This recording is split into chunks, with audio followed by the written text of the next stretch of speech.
Hello everyone and welcome to my thoughts on the new content from Shattered Grid.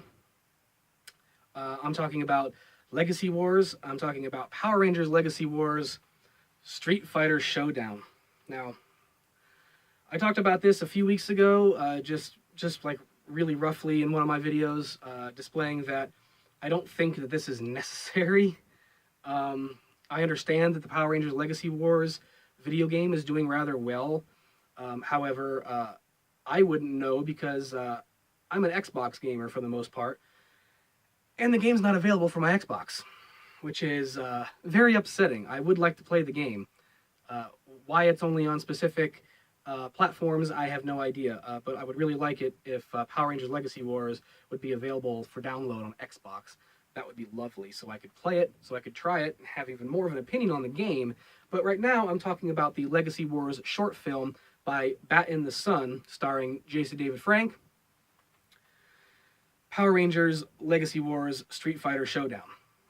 Now, it was entertaining enough. It was only about 7.5 minutes long. It was less than 8 minutes long. So when you say short film, it was really, really, really, really, really short. But for the most part, it was well put together. It had decent special effects. It had Tommy, aka Jason David Frank, our original Green Ranger, returning as the original Green Ranger, as Tommy Oliver.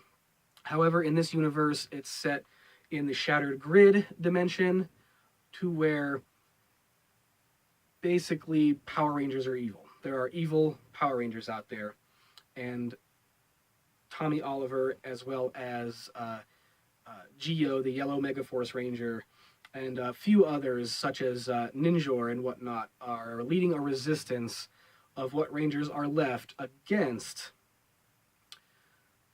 I am supposing, Rita Repulsa and M. Bison. What a weird team-up. And Rita Repulsa has apparently granted M. Bison the ability to summon these evil Rangers to his aid when he needs to, as an indestructible superhero army. Well, who else gets caught up in all this but legendary Street Fighter characters Ryu and Chun-Li?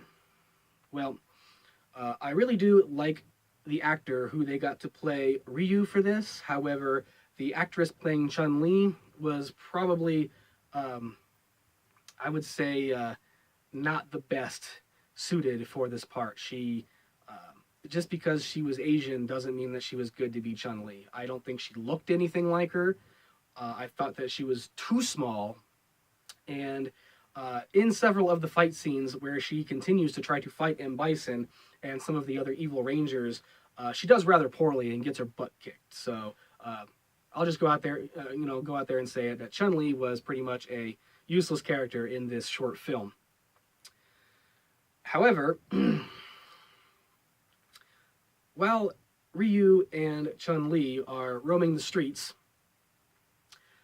they get attacked by said evil Rangers, an evil Black Dino Thunder Ranger, which really upsets me, considering it's the Dino Thunder Black Ranger is one of Tommy Oliver's powers that he can still use to this day. We've seen that evident in the Dimensions in Danger 25th anniversary episode, that he has access to all of his past Ranger powers, excluding Red Turbo Ranger, because that power was passed down to TJ and then subsequently destroyed.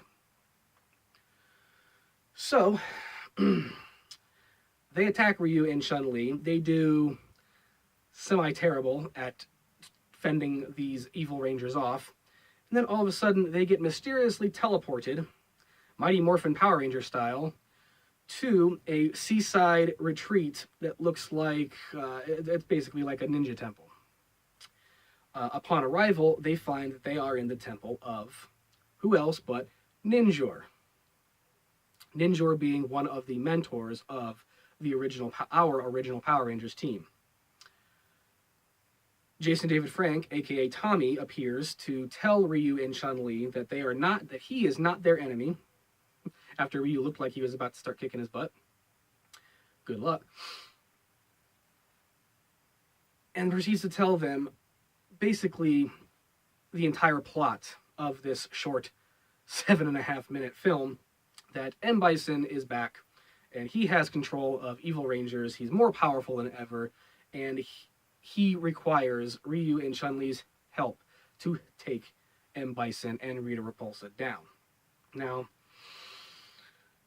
what follows next is probably, in my mind, the most ridiculous thing ever. Tommy gives Ryu a power coin, supposedly the last power coin that Ninjor had created before Ninjor was captured by M. Bison, giving Ryu the ability to morph into a Power Ranger. More specifically, the Crimson, I think they called it, what was it, like Crimson Hawk?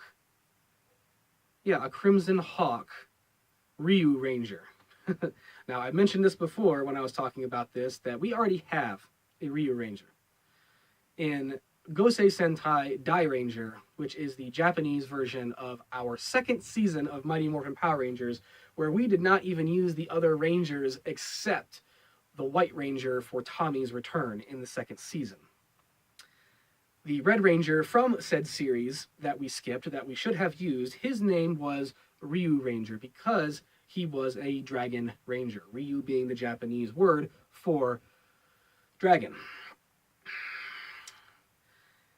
Anyhow, he gives him the power coin. They team up with Gia, the Yellow Megaforce Ranger, which is a really odd choice. Only time that Tommy had ever had any other connections with her was with the legendary battle from Power Rangers Super Megaforce. They team up. They find M. Bison, Ninjor, down and out, and M. Bison then approaches them, and they begin an all-out fight, which lasts a good couple of minutes. Thankfully, it was a really good fight scene.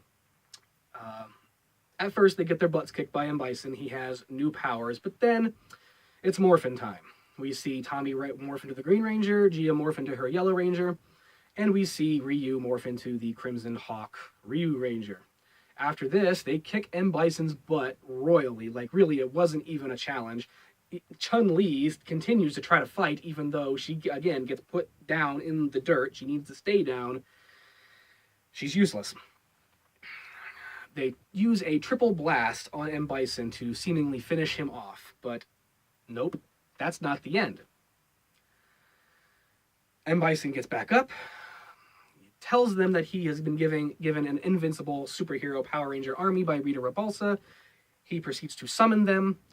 They come. Tommy asks Ryu if he's ready for one more round, and he says, of course. And they jump in, seemingly getting ready to start an all-out free-for-all, and then, boom, the short film is over. Ugh. They could have made it a little bit longer, so we could have seen what happened with that.